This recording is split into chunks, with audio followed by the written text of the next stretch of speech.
Je prendrai l'exemple de l'Italie, puisque l'Italie ne cesse d'attaquer la Commission à tort, et cela ne produit pas les résultats escomptés. L'Italie, aujourd'hui, en 2016, peut dépenser 19 milliards d'euros de plus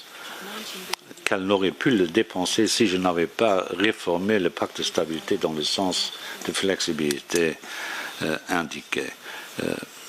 Moi, je suis d'avis, notamment pour ce qui est de l'Italie, qu'il faudra que la sagesse voudrait que nous prenions en compte le coût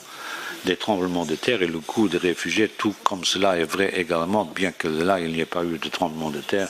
pour la Grèce en ce qui concerne les réfugiés. Mais le coût additionné des politiques dédiées à la migration et au tremblement de terre en Italie fait 0,1% du PIB,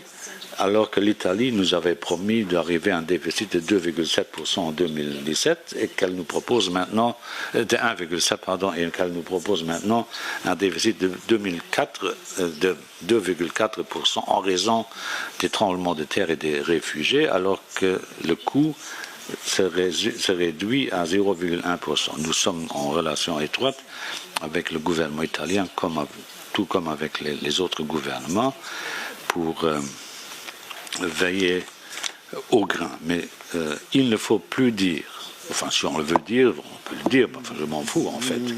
on ne peut plus dire que les politiques d'austérité auraient été continuées sous cette commission comme elles furent mises en place auparavant.